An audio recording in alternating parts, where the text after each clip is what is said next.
Hey guys, Metal Viking 82 here, back with a new Viking Orations. Got another review for you today, and this time I'm going to be talking to you about the forthcoming debut full-length album from the band Cadaverous, entitled Remnants of Violence. Due out this Friday, the 23rd, put out independently by the band themselves. And if you're not familiar with Cadaverous, they are a death metal band out of Indianapolis, Indiana. Been around since 2021, featuring Dre Duarte on drums. He is in the band Arcturus. You have Xander Farrington on bass. He is formerly of Arcturus, but he is also in the band Tusk. And then finally, Jesse Curtis on guitars and vocals. He is also in Tusk with Xander, but he is also formerly of the bands Heavy Lies the Crown and Primordium. But yeah, as I said, this is their debut full-length album. It is 11 tracks, just a little over 42 minutes in length. And honestly, I've been a fan of this band since I discovered their Slam the Coffin Shut EP that came out just last year. And seeing them live at Heavy Hell 3 really made me a bigger fan of these guys. So needless to say, I was very excited when they announced that they were putting out a full-length album. And that was forthcoming very soon, and even more excited when I was actually given the opportunity to check this out for a review. And honestly, I was not disappointed with this album at all. You get 8 brand new tracks, as well as, I believe, re-recordings of the 3 songs from the EP, though they are not in the same order as the EP. They're kind of scattered throughout the album. But the opening track, The Morbidity of Death, is actually a strictly acoustic track with a slow picked riff, but I love what they did with it because it kind of like alternates, back and forth between your ears, which one you're hearing it in. It just, whether it's really cool how they pulled it off. And it ends with the sound of a heart monitor beeping, and then finally going flatline, and then it launches into the first song proper with the track number 2. But when you listen to that opening track, it has the feel of like a song from a horror film. In particular, I was thinking like the Halloween franchise. It's like the music you would hear in a scene where you're learning some big, secret or big, history about this killer or whatever. That seems like the kind of like song that would be playing in the background, like they're learning something about this killer or whatever. They're discovering something. So it was really cool. Now, the guitars on here, they're heavy toned, hitting you with nice mid-pace riffs with a bit of a thrashy feel at times, and some really good guitar solos on here, as well as some nice slower, chuggier riff sections that are thrown in, even some whammy bar usage during the solos, which I thought was really tasteful.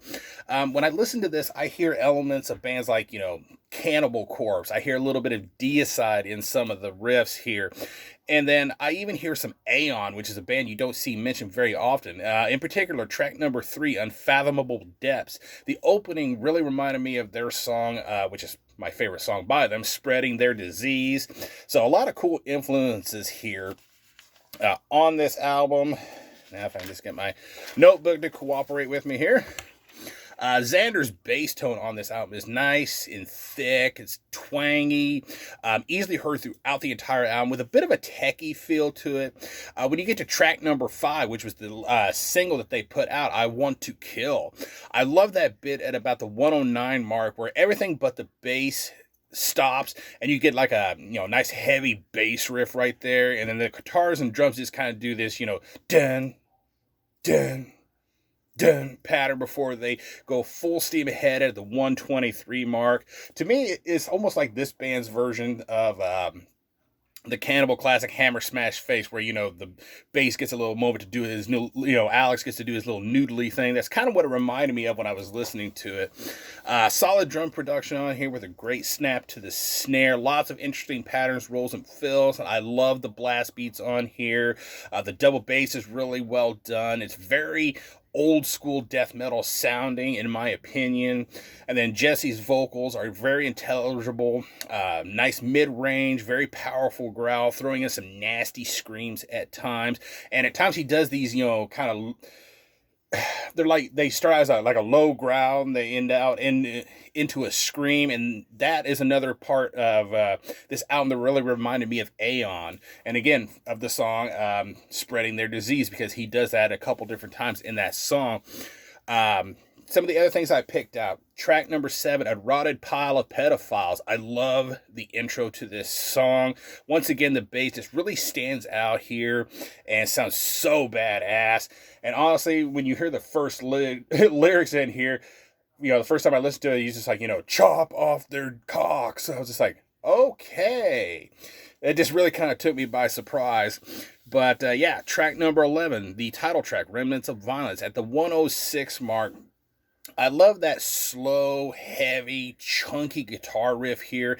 It has a nice headbangable groove to it with the slow bass riff and drum beat going along with it. And I love the double bass section that comes in before finally kicking things into full gear at the 205 mark. Overall, I think this is just an absolute banger of a debut album. It's heavy, yet it has those groovy and headbangable moments throughout to kind of break things up, so you're not just all heavy all the time. They do have a little bit of groove, a little bit of moments to just get your head going. And overall, this has got a real overall like old school death metal aesthetic and approach to how they write these songs. The CD comes out, as I said, the 23rd, this coming Friday. So yeah, put out by the band themselves. I will leave a link down below to their Bandcamp so you can check it out for yourself and pick up a copy. A tape version is forthcoming from Frozen Scream's imprint, who actually did their EP last year. The pre-orders are yet to be announced, so just kind of keep an eye on their Bandcamp page for maybe an announcement for it, or even the Frozen Screams Bandcamp page. I will leave a link to that as well. I might as well. But yeah, I give this a solid 9 out of 10. Go check out Cadaverous. Yeah, so that is going to do it. Thank you guys so much for watching and subscribing, and until next time, stay brutal.